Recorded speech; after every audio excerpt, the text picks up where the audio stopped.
नमस्कार। ज्ञान वितरण में आपका हार्दिक स्वागत अभिनंदन। हम पढ़ रहे हैं क्षितिज जो कक्षा 9 के लिए हैं और आज हमारा अध्याय है नंबर 16 और अध्याय का नाम है यमराज की दिशा। तो इससे हम कवि देखें। कवि का नाम है चंद्रकांत देवताले। तो सबसे पहले हम चंद्रकांत जी का जीवन परिचय देखते हैं और बाद में इस जो कविता है यमराज की दिशा उसका अध्ययन करेंगे। तो सबसे पहले जीवन परिचय। तो चंद्रकांत जी का जन्म होता है 1936 ईस्वी के अंदर और ये होता कहाँ है? स्थान का नाम मध्य प्रदेश।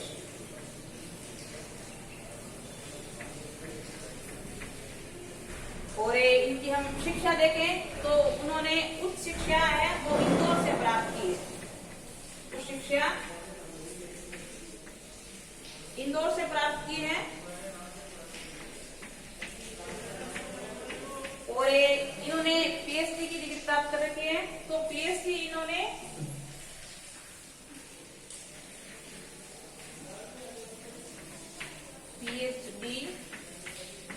पीएचडी इन्होंने सागर विश्वविद्यालय से, ठीक है, विश्वविद्यालय।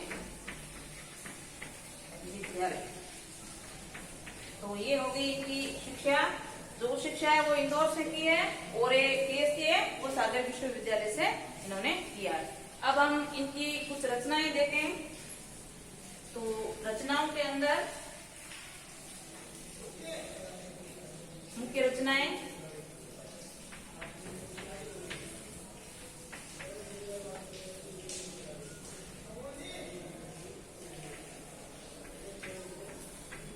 हड्डियों में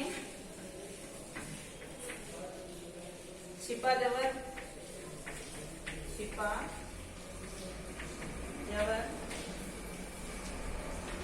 दीवारों पर खून से, दीवारों पर खून से लक्कड़ बग्गा हंस रहा है, लक्कड़ बग्गा हंस रहा है, भूखंड तप रहा है, भूखंड तप रहा है, पत्थर की बेंच,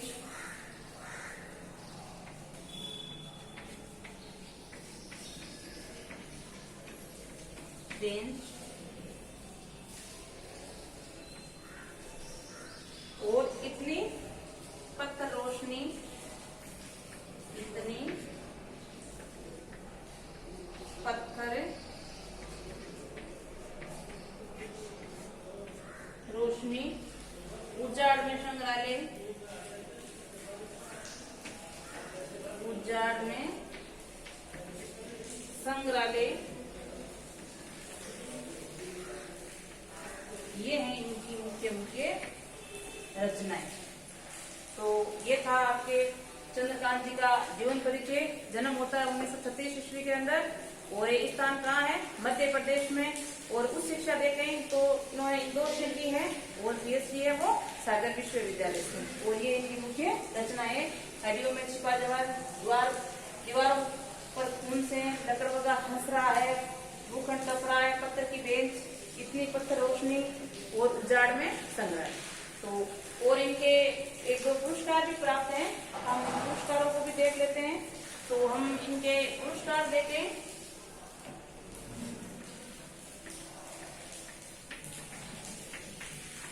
पुरस्कार में जो मध्य प्रदेश में सर्वोच्च पुरस्कार होता है वो शिखर पुरस्कार बोलते हैं। तो इनको एक तो शिखर पुरस्कार मिला हुआ है, शिखर सम्मान, और एक मिला हुआ है इनको माखनलाल चतुर्वेदी पुरस्कार, माखनलाल चतुर्वेदी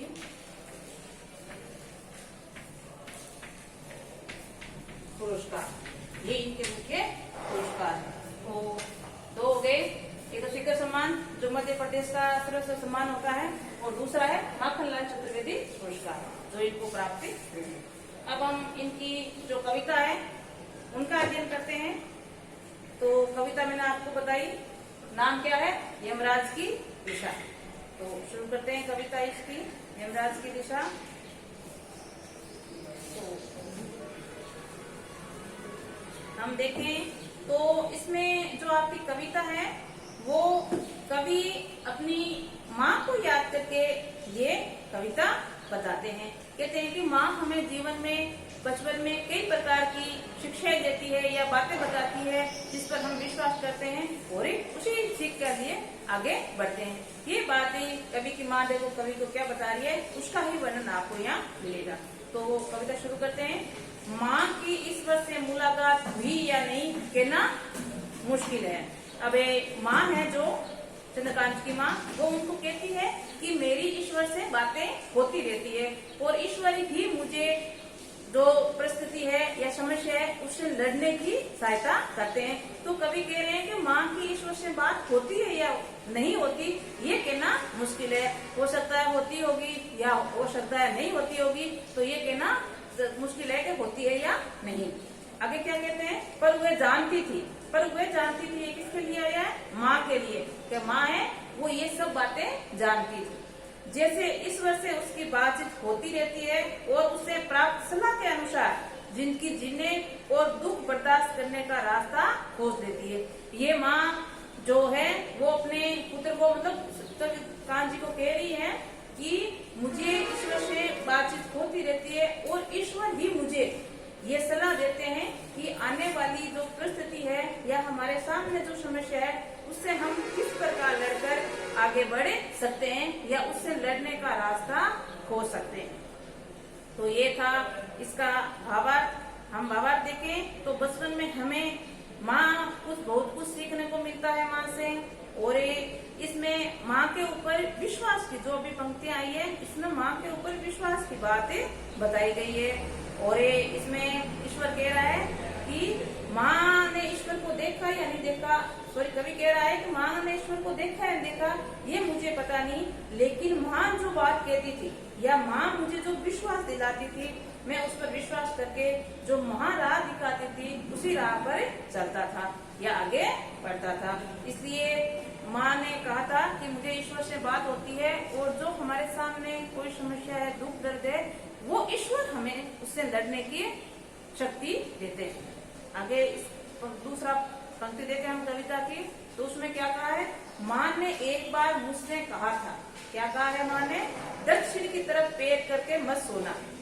क्यों नहीं सोना, इसका क्या कारण बताया है, वह मृत्यु की दिशा है और यमराज को क्रोधित करना बुद्धिमानी की बात नहीं है।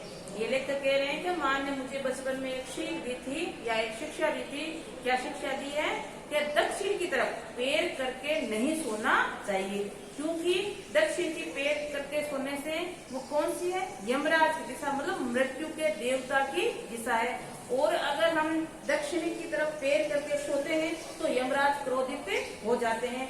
और लेखक की माँ कह रही है कि यमराज को क्रोधित करना बुद्धिमानी की बात नहीं है। इसलिए लेखक के जो ये माँ की बात है उसको गांठ बांध लेता है। इससे लेखक को कई फायदे भी होते हैं। अभी आपको इस कविता में आगे बढ़ने पे आएगी।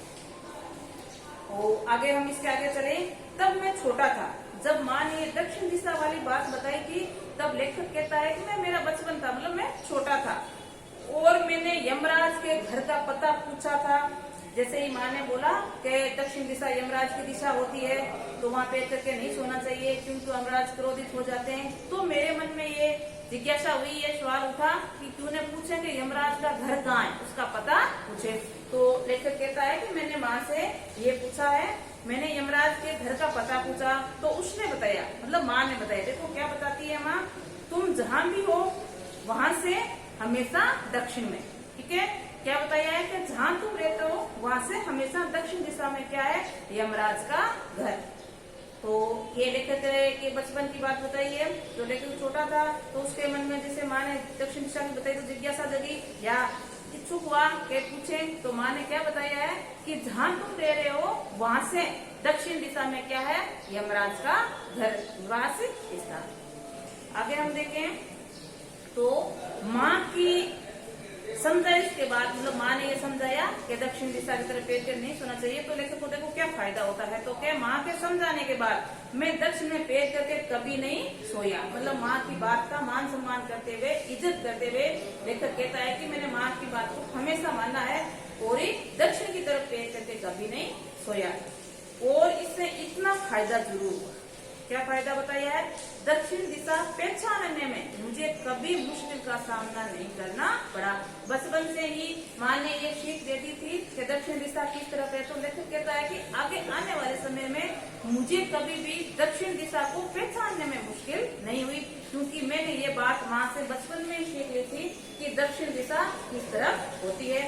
और माँ का बात की मान रखते हुए उन्होंने कहा है कि मैं हमेशा दक्षिण दिशा की तरफ पैर करके कभी नहीं सोया। इसीलिए लेखक को दिशाओं का ज्ञान हो गया था, दक्षिण की तरह, उत्तर की तरह, पूर्व की तरह, पश्चिम की तरह। ठीक है, तो लेखक कहता है कि ये फायदा मुझे मिला। आगे हम देखें इसमें, मैं दक्षिण में दूर दूर तक गया। लेखक कहता है कि मैं तो दक्षिण दिशा माँ ने बताया था यमराज की दिशा है, उस दिशा में मैं बड़ा होने पर दूर दूर तक गया हूँ और मुझे हमेशा माँ याद आई। वो जो माँ ने बात की थी दक्षिण दिशा की, इसलिए जैसे ही लेखक दक्षिण दिशा की ओर जाता है या रवाना होता है तो माँ की यादें आती है। दक्षिण को लांग देना संभव नहीं था, मतलब दक्षिण दिशा बहुत लंबी है, उसको अंतिम छोर प्राप्त करना संभव नहीं है। होता छोर तक पहुँच पाता तो यमराज का घर देख लेता। लेखक के मन में ये इच्छा जगी या ये जिज्ञासा हुई कि हो सकता है मैं जैसे दक्षिण दिशा की ओर निकलता हूँ और चलते चलते अगर दक्षिण दिशा का अंतिम छोर मुझे मिल जाए तो मैं यमराज का घर देख सकता हूँ। क्योंकि आपको अभी इसी पिछली पंक्ति में पढ़ने के लिए आया था कि लेखक को माँ ने जब बताया कि दक्षिण की तरफ पैर करके नहीं सोना चाहिए, तो लेखक उस समय छोटा था, बचपन था, तो लेखक के मन में ये क्वेश्चन उठा या सवाल उठा। तो माँ से पूछा कि माँ यमराज जी का घर किधर है? तो माँ ने बताया था कि जहाँ से तुम खड़े रहते हो या जहाँ तुम रहते हो उधर से दक्षिण की तरफ क्या है? यमराज जी का घर। तो लेखक जैसे दक्षिण दिशा की ओर निकलता है तो उसके मन में ये जिज्ञासा होती है, यह सवाल उठता है कि अगर दक्षिण दिशा का अंतिम छोर मिल जाए मुझे तो मैं यमराज जी का घर देख लूं या उसका आवास स्थान या निवास स्थान में देख सकता। आगे है आपके, पर आज जिधर भी पैर करके सो वही दक्षिण दिशा हो जाती है। यहाँ जो आपकी दक्षिण दिशा बताई गई है वो अभी वेस्टर्न जो कल्चर है उसकी बात बताई गई है। आजकल जो माँ ने कहा था कि दक्षिण दिशा की तरफ पैर करके नहीं सोना चाहिए, तो दक्षिण दिशा एक नहीं रही है, सभी दिशाएं क्या हो गई है? दक्षिण दिशाएं। तो कह रहे हैं कि जिधर पैर करके सो वो क्या क्या हो गई है? दक्षिण दिशाएं। तो इसमें आपका जो नया कल्चर है, वेस्टर्न कल्चर है, उसकी बात बताई है। और उस कल्चर के कारण जो हमारी पीढ़ी है वो उसके अंदर धसती जा रही है और हमारी जो संस्कृति है उसके मूल्य भूलती जा रही है। तो सभी दिशाओं में यमराज के आलिशान महल और वे सभी में एक साथ है। और माँ ने जो बचपन में बात बताई थी कि दक्षिण की तरफ यमराज का घर होता है, तो ये कह रहा है कि दक्षिण की दिशा है वही यमराज जी की क्या हो गई है? अब प्रत्येक दिशा दक्षिण दिशा हो गई है, तो यमराज जी का क्या हो गया है? वो घर हो गया है। या यमराज जी का हम देखें तो आलिशान महल यमराज जी का हो गया है, क्योंकि सभी दिशाएं क्या बताई है? दक्षिण दिशाएं। वो मैंने आपको भी बताया कि सभी दक्षिण दिशाएं क्यों बताई है? क्यों आजकल जो आने वाला समय वेस्टर्न कल्चर है उसके कारण या उसके चलते हुए जो हमारी सभ्यता है वो सभी इसमें भूलते जा रहे हैं, इसलिए दक्षिण दिशा को, सभी दिशाओं को दक्षिण दिशा बताया गया है। और एक बात और बताइए, और ये सभी के साथ है और अब हमारी ददकती आंखों सहित विराजमान है और प्रत्येक की आंखों में यमराज विराजमान है। ददकती मतलब अंगारक को समान जो चमकती है उसको बोलते हैं। तो सभी की आंखों में क्या विराजमान है? यमराज विराजमान। आगे हम देखें इस कविता में तो आपकी एक पंक्ति और दे रखी है। इसका अर्थ ये नहीं है कि आप दक्षिण दिशा चादर का बिल्कुल गिना चुना कर सको, मतलब ये दक्षिण दिशा को ये नहीं कि आप एक दिशा मान लो या ये सभी दिशाएं जो बता रही हो दक्षिण दिशाएं, लेकिन निश्चित दिशा तो दक्षिण एक ही होती है। लेकिन जो हमारी वेस्टर्न कल्चर को बताने की कोशिश कर रहा है लेखक, उससे ये कहता है कि जो सभी दिशाएं वो क्या हो गई है? दक्षिण दिशाएं। अब माँ नहीं है लेखक ये जो ये बात कर रहा है, याद कर रहा है, या जो कविता लिख रहा है उसकी बात बता रहा है कि अब माँ नहीं है। जो माँ ने बताया था कि दक्षिण दिशा वाला पेड़ करके नहीं सोना चाहिए, उसकी बात याद करके। और यमराज की दिशा भी अब वह नहीं रही है जो माँ जानती थी। मतलब माँ ने बचपन में ये बताया था कि जो एक निश्चित दिशा है दक्षिण दिशा, वही यमराज की दिशा है। लेकिन अभी लेखक जो वर्तमान की बात बता रहा है, तो लेखक कह रहा है कि सभी जो दिशाएं वो दक्षिण दिशाएं हो गई है। इसलिए यहाँ लेखक कहा कि अब माँ भी नहीं रही है, और जो माँ ने एक दक्षिण दिशा बताई थी वो एक दक्षिण दिशा भी नहीं रही है, क्योंकि सभी दिशाएं वो क्या हो गई है, दक्षिण दिशाएं। और सभी दक्षिण दिशाओं में यमराज जी के मेघ खड़े हो गए हैं, और सभी के आंखों में धधकती आग की तरह यमराज जी विराजमान। तो ये थी आपकी ये कविता यमराज की दिशा। और साथ में हमने यमराज की दिशा के जो लेखक थे चंद्रकांत देवताले, उसका जीवन परिचय किया। कल हम इसी पाठ की जो यमराज की दिशा है उसको पुनरावृत्ति करेंगे, और साथ में प्रश्न उत्तर। तो आज के लिए इतना ही। नमस्कार।